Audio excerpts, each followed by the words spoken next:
Hi, my name is Keyada Milton Hickerson.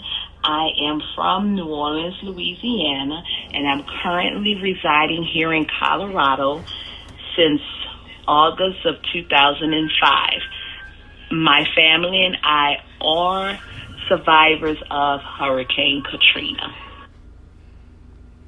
So how many hurricanes have I experienced? I am 48 years old, and I've experienced several hurricanes. So I would have to say, just off the top of my head, maybe 5 hurricanes. No, I do not think the government did anything to help me prepare for the hurricane. This last hurricane that I experienced in New Orleans was Hurricane Katrina. And that was one of the worst experiences of my life in regards to not only the hurricane, but just dealing with the government itself and their unpreparedness. During the time of Hurricane Katrina, my feelings was, for me and my family, abandonment, hopelessness.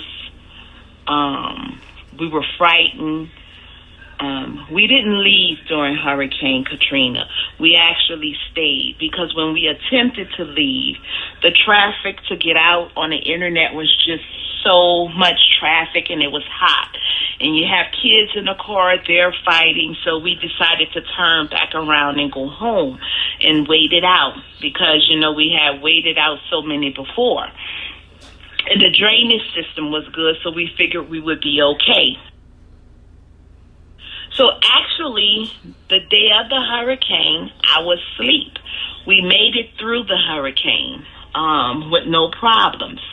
But then something unexpected happened. The levee broke. And when the levee broke, that caused the water to come in and flood. And then that caused for us to have to leave our residence and try to seek higher ground. The water in our home got to 8 feet. So there was no way that we would be able to stay there. So we sought shelter from a neighbor who lived higher up, and there we stayed. Now, after night came and, we had no water to drink, we didn't have anything, we decided that we would try to move up to higher ground because the water was just kept on rising.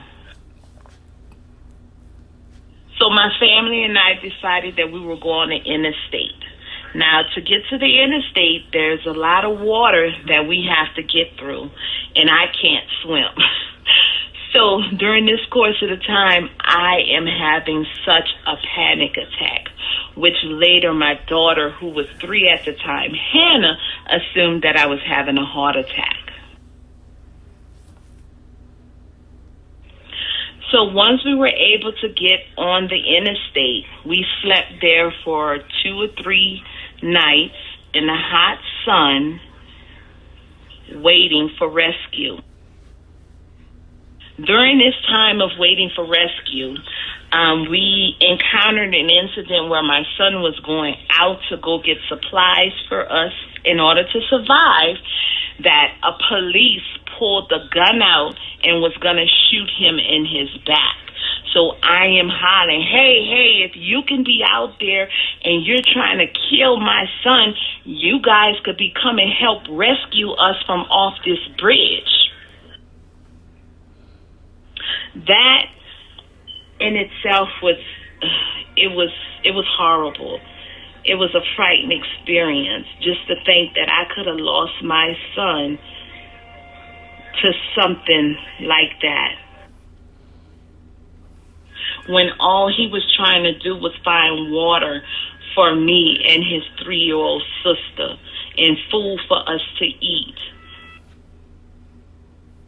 So on the last day, sleeping on the interstate, finally help arrived.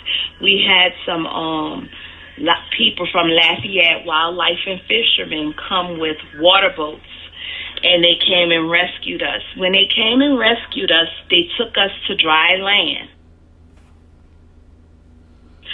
Where they dropped us off on shift where it was dry, then what we did, we sat and wait. And an 18-wheeler with no sides, I tell you, we had to run and jump and get into this 18-wheeler. And could you imagine me having a 3-year-old trying to keep a hold to my teenager and trying to get into this truck to jump up in this 18-wheeler that was moving? And then we managed to get in. And while the truck is driving, it's just driving fast. We're just holding on to dear life, one to another, and we finally make it downtown by the convention center. And once we reach the convention center, they just say, okay, you got to get out. And we go, and we're just left like people in the wilderness, no help, no resources, no anything. Once we got out the truck, my family and I sought a shelter in the New Orleans Convention Center. In the convention center, I want to say we stayed there for at least 5 days. After the 5 days, they finally sent help with the military, and they had given us those prepared meals, and we were able to eat. They also, days later, they sent school buses to put us in and take us to different states nearby. From there, we were in a Christian camp in Alabama, and we stayed there for several days, and they were helping us, and, they got us tickets, and we came here to Colorado, where I have a girlfriend who I went to school with back home in New Orleans who lived here. And I asked her, could I come here? And she said, yes. And so this is how we ended up in Colorado. Once we arrived here in Colorado, we stayed with my girlfriend for 2 weeks. And then the government was doing a good job. They got us into housing and things like that and got us settled. So once we reached here and touched down in Colorado, things were much better. So that was back in 2005, August, in New Orleans, Louisiana, for Hurricane Katrina. Like home. And I've been living here in Fountain, Colorado ever since. Wanting to go home? Yes, I would love to go home. Would I ever go back home? I sure hope I can go back home, because there's no place like home. For a long time being here, I still have problems with bridges and water. That's something that I struggle with every day. Even abandonment. Even my daughter, at being 3 years old, she used to struggle with abandonment a lot if I wasn't on time to pick her up from school. So, I don't wish anybody, not even my worst enemy, to have that experience of going through a hurricane. There's actually no way that you can ever prepare yourself for a hurricane. They are just too unpredictable. Right now, at this very minute, it can be a hurricane category 1, and by the next day when it comes to touchdown, it can pick up speed and become a category 5 and just wipe out an entire state. So, you never can be prepared.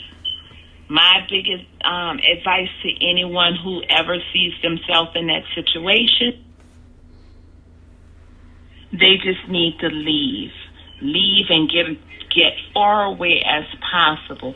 Anything that's left in that house, don't worry about it. Just leave it behind.